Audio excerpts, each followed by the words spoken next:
왜 도덕적이어야 하나요? 저 별로 그러고 싶지 않은데요. 여러분, 도덕이란 게 뭡니까? 사회에서 인간관계 잘 좀 하면서 지내보자. 마음 상하게 하지 말자. 결국 여기서 나오는 거 아니에요. 서로 잘 지내보자고 자율적으로 하는 겁니다. 근데요, 이걸 왜 해야 합니까? 라는 배경은 떼놓고요. 법칙처럼 무조건 적용을 시키는 상황이 있죠. 예를 들어서 어른이면 모범을 보여야지 주변 망신시키지 좀 말고, 또는요, 너만 참으면 해결될 문제인데 왜 눈치 없이 피해를 주지? 라는 식의 규율적인 족쇄를 강요할 때가 있습니다. 그래서 뭘 하고 싶어도 진취적으로 할 수가 없게 만들고요. 그러다 보면 과도하게 눈치만 보는 사람이 되기도 합니다. 이번 주제는 진짜 내면으로부터 착하고 배려심 있는 분들, 또는 사회에서 자유롭게 도전해보고 싶지만 왠지 모를 두려움이 있는 분들이 그 강점인 좋은 성품이나 의지를 이용당하지 않고요, 자유롭게 뭐든 시도해 보시라는 내용입니다. 교육학자 존 듀이는 덕성에 대해서요, 생활의 모든 직무에서 다른 사람들과의 공동 생활을 통해 나타나는 그 사람의 인간됨이 원만하고 적절하다는 뜻이다 라고 표현하는데요. 달리 말해서 윤리는 공동체 안에서 함께 잘 살기 위한 기술이라고 설명을 드려도 무리가 없을 것 같습니다. 이렇게 사회에서 타인을 배려해가며 살아가다 보면요, 자연스럽게 일정 규칙이 생기는데요, 이것을 보고 우리는 도덕이라고 부르게 되죠. 문제는 이것이 강제로 해야 돼 같은 형태로 변질될 때 생깁니다. 근데 이거 잘 들어보시면요, 내용이 좀 이해가 안 되는 부분이 있지 않나요? 명확한 기준도 없고 모두가 동의해서 규칙을 만들자 약속한 것도 아닌데요, 어떻게 강제로 지키라 하고요, 질책하고요, 처벌까지 할 수 있는 걸까요? 이는 보통 세 가지 경로를 통하면 충분히 가능해집니다. 첫째는요, 사회적인 압력을 주면 됩니다. 모두가 이렇게 하는데 너만 왜 다르게 해? 이런 맥락이죠. 도덕은요, 특정한 공식이 있는 건 아니지만 사회에서 자연스럽게 형성된 규칙이죠.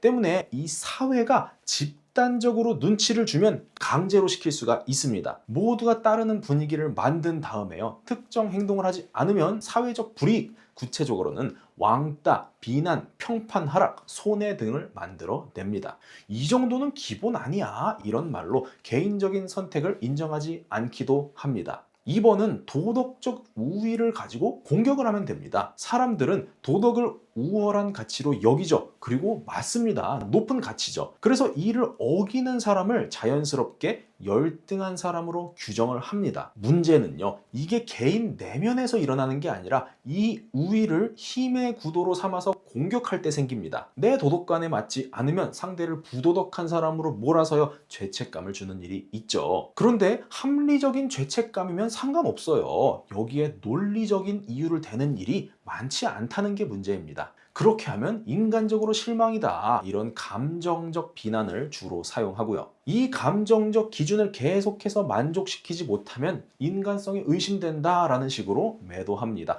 이게 반복이 되다 보면요, 개인적 도덕의 기준이 강제가 되면서 자기 선택이 아니라 비난을 피하기 위한 도덕적 행동이 됩니다. 3번은요, 과거를 끄집어내서 낙인을 찍으면 됩니다. 어떤 사람들은 누군가를 통제하고 싶을 때 과거의 기록을 끄집어내서 그 연장선상에서 사람을 평가합니다. 과거에 실수했으니 지금도 다 잘못한 것이다. 한 번 실수한 사람은 영원히 신뢰할 수 없다라고 합니다. 근데요, 우리가 뭐 공직자도 아닐 뿐더러 세상에 도덕적으로 완벽한 사람이 어디 있습니까? 무슨 말씀을 드리는 거냐면요, 누군가 도덕을 갑자기 법으로 둔갑을 시켜서 처벌을 시작하면 그거 받아들이는 양을 내가 조절을 해야 됩니다. 이걸 다 받아들이면요, 내가 변화하거나 성장하고 도전할 수 있는 이 기회가요, 완전히 차단이 됩니다. 여러분이요, 이런 사례들을 따져보지도 않고 무작정 수용하시면 안 된다는 거예요. 물론 주변에 은근히 피해를 입히는 사람이나 이기적인 인간,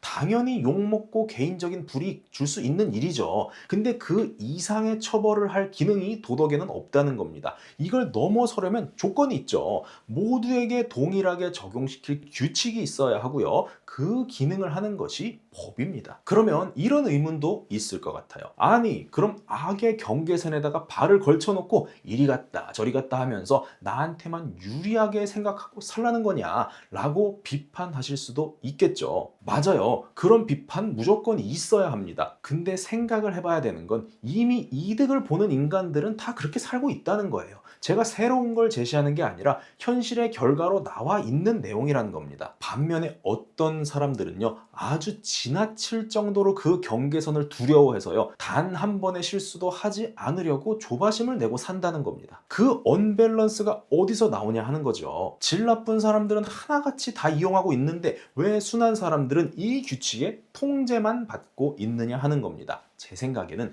이 세 가지 왜곡된 도덕적 압력이 어떻게 일어나는지 파악이 안 돼서인 것 같아요. 그래서 그걸 알아야 지나치게 여기 휘둘리지 않고 내 일을 진취적으로 해 나갈 수가 있겠죠. 악하게 살라는 거 절대 아니니까요. 한번 들어보세요. 가장 흔한 예가 조직 내 위계입니다. 예를 들어서요, 선배가 후배들한테 신입이면 당연히 행사 준비는 니네가 해야겠지 라고 말하고요, 다른 사람들도 이를 당연하게 받아들인다면 질문과 반론이 사라집니다.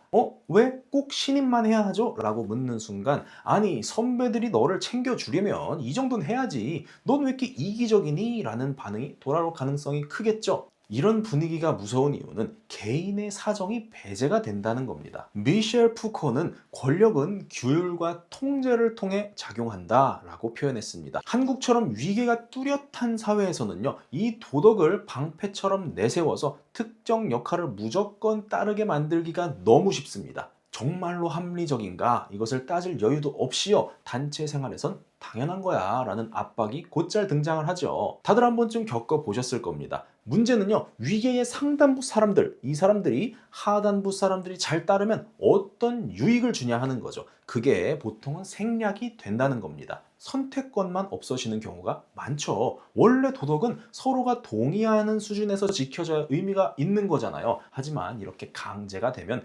답답함과 불합리함만 남기 마련입니다. 이제는요, 반대쪽 사례도 보겠습니다. 도덕은요, 위에서 아래로만 강요되는 것이 아닙니다. 가진 게 적거나 시기 질투가 많은 사람들 사이에서도 나타납니다.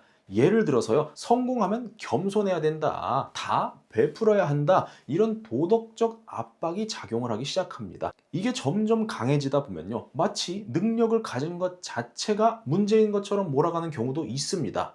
예를 들면요, 밥 3끼 잘 먹고 살면서 이 사람들한테 미안하지도 않으세요? 라는 식으로 기부를 유도하기도 하고요. 너 지금 잘 풀리는 거 다 운이 좋아서 된 거야. 과분하게 가지다 다 탈나지 말고 좀 나누는 게 맞지 않을까? 라고 볼 때마다 한턱 쏘라고 하는 인간도 있습니다. 제가요, 뭐 할 말 못하고 이런 성격이 아닌데도 이런 말을 듣습니다. 근데 순하고 착한 분이 잘 풀리기 시작하면요, 주변에서 어떻게 말을 해서 털어갈지 진짜 상상만 해도 답답합니다. 여기서 중요한 것은요, 이러한 압박이 서로 상생을 위한 것인지 이게 굉장히 모호하다는 점입니다. 왜 이 사람이 더 베풀어야 하는지 합리적인 근거는 있는지는 생략이 되고요, 단순히 가진 사람이면 당연히 도덕적으로 더 행동해야 한다라는 말을 강조하기만 하면요, 결국에는 갈등만 심화되겠죠. 답이 없는 소리가 됩니다. 베푸는 것도 자기 주도적이어야 서로에게 좋은 거예요. 여기서 한 가지 팁을 드리자면요, 여러분 동네 주민센터 가시면요, 심리적 압박이나 자극적인 설득 듣지 않고도요, 원하는 양, 원하는 기간 동안 내 돈 어디 세지도 않고요, 원하는 곳에 그대로 후원하실 수 있습니다. 방법, 절차 하나도 몰라도 됩니다. 거기 담당자 분이요,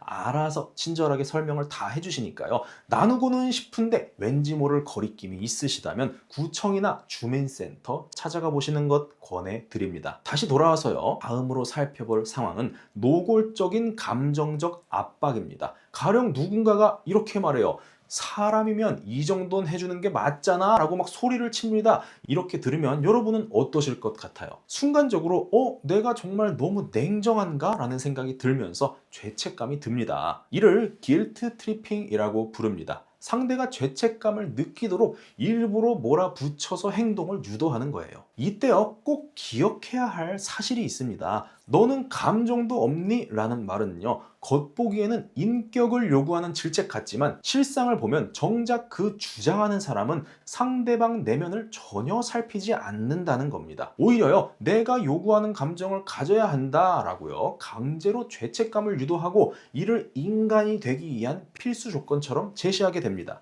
굉장히 유명한 책이죠. 설득의 심리학의 저자 로버트 차알디니의 연구에서도 죄책감은 강력한 설득의 수단이 될 수 있음이 관찰된 바 있습니다.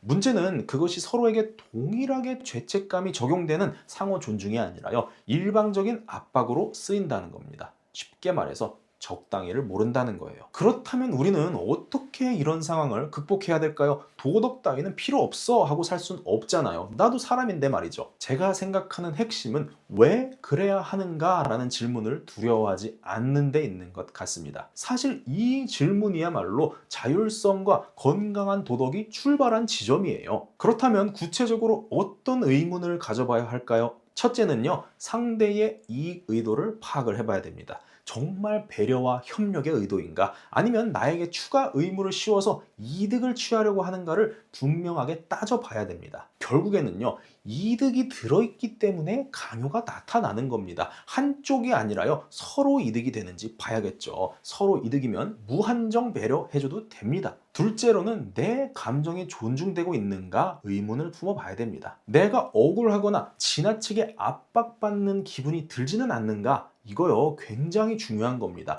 만약 매번 죄책감만 가득해지고 상대는 계속해서 내 인격을 깎아내리는 식으로 도덕을 강요한다면요, 그것은 애초에 정상적인 대화가 아닐 확률이 큽니다. 반대로요, 인격적이고 존중하는 방향으로 내 태도를 지적을 한다면 잘 경청도 해보고요, 동의가 되면 나를 바꿔볼 수도 있겠죠. 세 번째는 상호성을 의심해 봐야 됩니다. 도덕적으로 행동하라고 목소리를 높이는 그 당사자가요, 본인에게도 같은 기준을 적용하는지 살펴봐야 됩니다. 예컨대 너 같은 사람이 그러면 안 되지 라고 말하는 사람이요, 막상 자기가 실수했을 땐 책임을 피하려고 한다거나 같은 실수를 후배가 하면 더 크게 혼을 내요. 그러면 우리는 그 사람이 내세우는 도덕이 편의적 도구임을 간파할 수가 있습니다. 반면요, 성실하고 본보기가 되는 사람이 와서 야, 한번 같이 해보자 라고 하면요, 하지 말라고 해도 관심이 가겠죠. 사실 너무 자연스럽고 당연한 이야기들을 하고 있는 것인데 의도를 가지고 압박을 하면 이게 생각이 안 난다는 겁니다. 이 세 가지 질문을 거치면 도덕이 과연 누구를 위한 것인지를 다시금 생각해 보게 됩니다. 우리가 선한 의지를 가져야 한다는 압박을 가지는 것은 나쁜 것이 아니죠. 인간 본성이 어느 정도 절제가 되어야 서로 함께 살아갈 수가 있습니다. 하지만 이 선 의지를 발휘하는 주체는요, 남이 나한테 강요하는 게 아니라 스스로 하는 겁니다. 개인의 자유의지, 내가 하고 싶어서 나와야만 진짜 가치가 있다는 거죠.